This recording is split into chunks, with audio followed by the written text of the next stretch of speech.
Hello नमस्ते। आज म बनाउन जाँदैछु सिस्नु र आँटो। यस, तपाईँले ठिक सुन्नुभयो, सिस्नु र आँटो। ल हेर्नुहोस् है प्रोसेस। सिस्नु बजारबाट ल्याउने, हातै छ्यो भने पोलिहाल्छ। यसरी चिम्टाले झ्याम्का झ्यामसँग नै पन्जा पनि लाएर सेफ्टी गरिरहेको छु। त्यही पनि त्यहाँनिर छस्स छुएँ क्या मैले छोड्दो। अब पानी तताएर है, अब त्यो पानीमा सिस्नुलाई हाल्ने।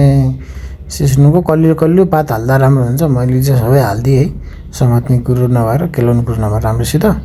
त्यसपछि गर्नुहोस्, मजाले गल्छ नि त। त्यसपछि अनि चाँडो फाइन हुन्छ, टाइम लाग्छ पकाउनलाई। सानो आँच बनाएर मजाले पकाउनु पर्ने हुन्छ है।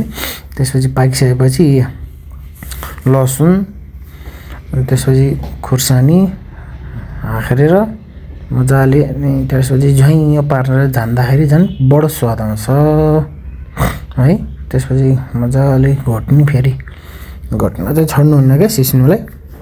जति घोट्यो त्यति फिट्टो हुन्छ नि त।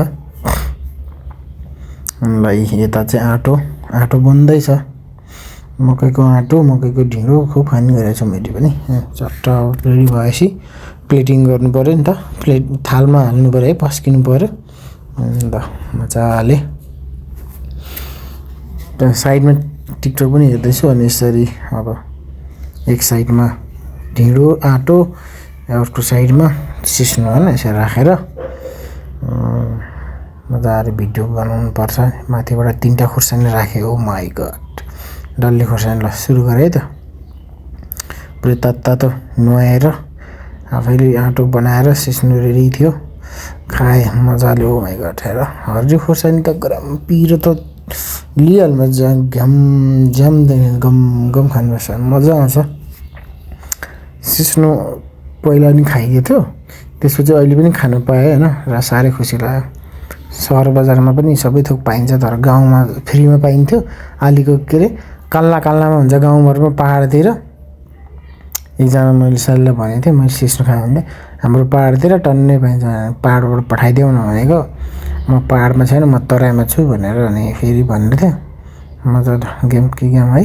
ओ कराममा डढे खुर्सानी टोक्दो। ओ माई गड, ल झ्याम्म खाएँ ल भने पनि नभनिकन दिएँ मैले त है। भिडियोलाई चाहिँ मजाले हेर्नुपर्ने हुन्छ है तपाईँहरूले।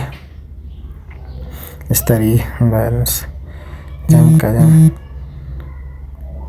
सिस्नुमा चोप्ने, झ्याम्म दिने, सिस्नुमा चोप्ने, झ्याम्म दिने। यस्तै हो। अब तपाईँहरूलाई फलोवर्स बढाउने, त्यसपछि राम्रो इङ्गेज गराउने, आइडी मोनिटाइज गराउनु छ भने चाहिँ अनि पूजा दिदीको लाइभमा जोइन गर्नु होला है। हरेक बिहान 9 बजे आउनुहुन्छ। त्यसपछि हरेक बेलुका 7 बजे आउनुहुन्छ लाइभमा।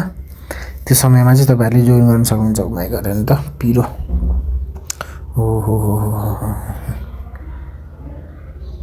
हो ल अन्तिमसम्म आज भिडियो बनाएर काटकुट गरेर यताउति गरेर पनि ल मजाले खाइयो होइन।